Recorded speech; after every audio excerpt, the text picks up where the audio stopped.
So do you know why God gave us shin bones? So we can find tow bars in the dark. Information is key, but when it's dark, simply knowing your vehicle has a tow bar isn't a lot of use. No doubt, you are sometimes overwhelmed by the information that comes onto your farm.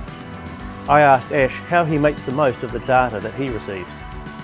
So Ash, you get bulk somatic cell count data every day. How do you use it? So we take pride in having a low somatic cell count within our herd. It's a great marker of overall animal health, and if it starts to rise, it's an indicator that there might be mastitis present within the herd. So Tegan, if you see that number rising, what do you do? So if we see a jump up towards that 30,000, we'll go start looking for individual cows. If we weren't able to find the individual, we would strip the whole herd.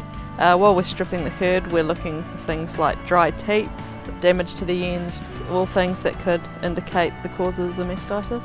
So Ash, if you can't find a clinical infection, and therefore it's maybe subclinical, what's the next step? First thing we would do is see when our next herd test is, and if it wasn't close, we'd try and bring it forward. If we couldn't, we would RMT the rest of the herd. That's right, it's about being proactive. It's a normal part of dairying here in New Zealand that as milk volume drops later in the season, the somatic cell count rises. But keeping this increase to a minimum is the key. A good rule of thumb is if you double the bulk milk somatic cell count from peak milk, that's where you'll end up at the end of the season.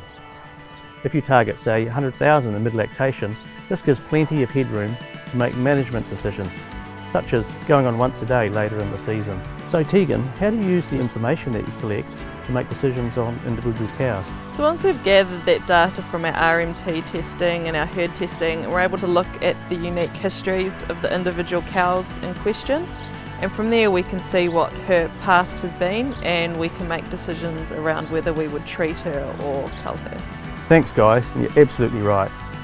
So what we've learned is that actually there's no silver bullet. We have to piece together every bit of information we have in our fight against mastitis.